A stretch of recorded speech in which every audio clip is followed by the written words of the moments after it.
Have you ever noticed how uncomfortable it feels to admit you don't know something? From the time we're kids, we're taught that not knowing is a weakness. In school, the student with the wrong answer is embarrassed. In conversations, the person who hesitates is often ignored. Society pushes us to act like we have it all figured out, as if uncertainty is shameful. But what if true wisdom doesn't come from having answers, but from having the courage to admit, I don't know? Jiddu Krishnamurti once said that the beginning of wisdom is the recognition of our own ignorance. That sounds simple, but it goes against almost everything we're conditioned to believe. We live in a world obsessed with certainty. Experts, influencers, politicians, everyone claims to have the truth, the solution, the knowledge. Yet if we look closely, we see that life itself is not something that can be neatly solved. Life is too vast, too complex, too alive for anyone to fully understand. So maybe real intelligence is not about collecting facts, but about holding space for the unknown. Think about it. When someone pretends to know everything, what happens? Their mind closes. They stop listening. They stop questioning. They become trapped inside their own answers. And once the mind is trapped, there's no real learning, no discovery, no growth. On the other hand, when a person can honestly say, I don't know, they open a door. That admission creates space for learning, for curiosity, for wonder. That is where wisdom begins. But let's be honest, saying I don't know is terrifying. It makes us feel vulnerable.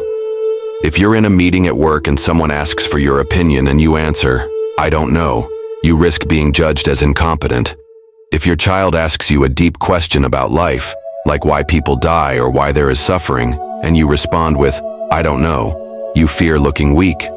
But maybe that's exactly where honesty begins. Maybe our fear of not knowing is the very thing that keeps us from discovering something real. Krishnamurti often emphasized that knowledge, while useful, is limited. Knowledge is based on the past, its memory, experience, tradition. But life is always new, always moving, always changing. If we approach life only through the filter of what we already know, we reduce the living mystery of existence into something mechanical. We stop seeing what is, and instead we see only what we expect. But when we admit that we don't know, we come alive to the present. We look with fresh eyes. We listen without the burden of conclusions. Consider a simple example. Imagine watching a sunset. If your mind immediately says, I know what this is, I've seen it 100 times before, you won't actually see it. You'll just compare it to past sunsets, labeling it as ordinary. But if you allow yourself to say, I don't know this moment, suddenly the colors strike you, the silence touches you, the beauty becomes new. That's the power of not knowing.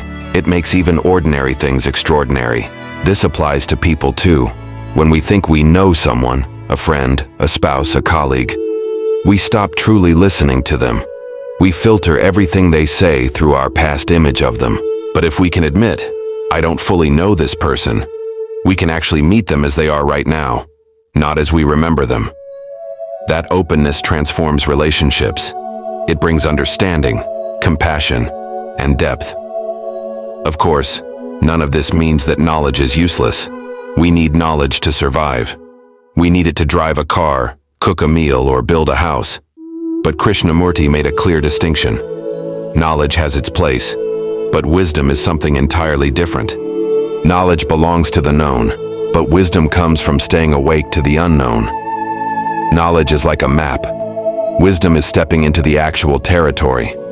If we confuse the map for the territory, we never truly experience life. So what does it mean to live with the courage to admit you don't know? It means dropping the mask of certainty. It means meeting life with openness instead of conclusions. It means being willing to explore, question, and remain curious. In a way, it's like being a child again. Children have that fearless curiosity. They don't pretend to know. They ask, they wonder, they explore. Somewhere along the way, we lose that innocence because we're taught that to be grown up is to be sure. But what if maturity isn't about certainty at all? What if maturity is about staying humble, staying open, staying in touch with the mystery? Imagine how different our world would be if leaders could say, I don't know, let's find out together. Imagine how different our conversations would be if we weren't trying to prove who's right, but instead were willing to explore questions without rushing to answers. That kind of humility could change everything. It could end so many arguments, so much division. Because behind most conflict is the arrogance of thinking, I know and you don't.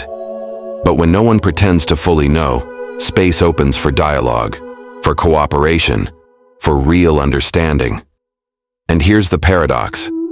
When you truly admit that you don't know, you actually begin to understand more deeply. Not in the sense of collecting more facts, but in the sense of perceiving reality as it is. That's the kind of wisdom that can't be written in books. It's the kind of wisdom that comes from being alive, attentive, and open to life without the armor of certainty. So maybe the bravest thing you can do today is pause and ask yourself, where am I pretending to know? Where am I holding on to answers just to feel safe? And what would happen if just for a moment I let go and admitted, I don't know? That simple act could change your whole way of being. It could make life lighter, more authentic, more real. Because the person who admits they don't know is not lost. They are free. And that freedom is the beginning of true wisdom. Now let's get practical. How do we live this way in daily life? It's one thing to talk about the beauty of not knowing, but it's another thing to practice it in a world that constantly demands certainty. Think about how many times a day you feel pressured to have an answer. At work, your boss asks for a plan. With friends, you're expected to have an opinion. Online, everyone is shouting their version of the truth. In these moments, admitting you don't know can feel impossible. But that's exactly where the practice begins. Imagine you're in a heated conversation. Someone asks you a complicated question about politics, religion, or even about your personal future. Normally, the mind rushes to grab onto an answer, any answer, just to feel safe. But what if instead you took a breath and said, honestly, I don't know? That simple response breaks the cycle. Suddenly, the conversation is no longer about defending a position. It becomes about exploring together. That shift can turn arguments into genuine dialogue. This doesn't mean you walk around refusing to make decisions or pretending to be blank. It means you act where knowledge is needed. Like when crossing the street, you don't say, I don't know if cars are dangerous. But in areas where life is too vast, too subtle, too mysterious, admitting you don't know allows real clarity to arise. It's like clearing the fog of assumption so you can see what's actually in front of you. Krishnamurti often warned against the danger of conclusions. The moment we conclude, the mind stops observing. For example, if you label someone as selfish, you no longer see their actual behavior, you just see your conclusion. But if you admit, I don't fully know this person, your mind stays open, alert, curious. That's when real understanding can happen. The same applies to yourself. How often do you say, I know who I am, and then get stuck in that image? But if you admit, I don't really know myself, then you can observe your thoughts, your feelings, your actions with fresh eyes. That openness is the beginning of self-discovery. And here's the interesting part. Admitting not knowing doesn't make you weaker, it makes you stronger. Because it frees you from the burden of pretending. So much of our stress comes from carrying the mask of certainty. We fear being exposed as ignorant, so we keep defending opinions we're not even sure about.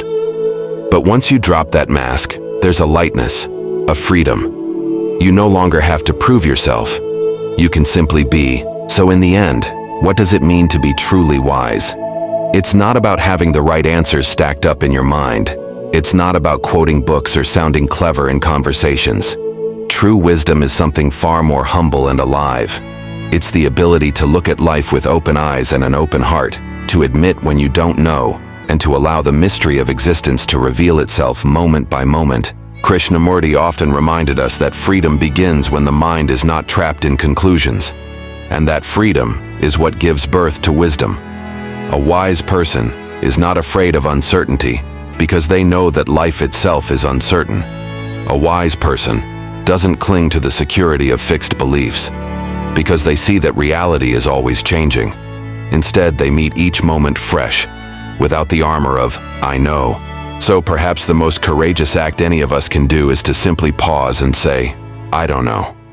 Not as an excuse, not as a way to escape responsibility, but as an honest acknowledgement of the vastness of life. From that humility, true learning begins. From that space of openness, understanding grows, and maybe that's the secret.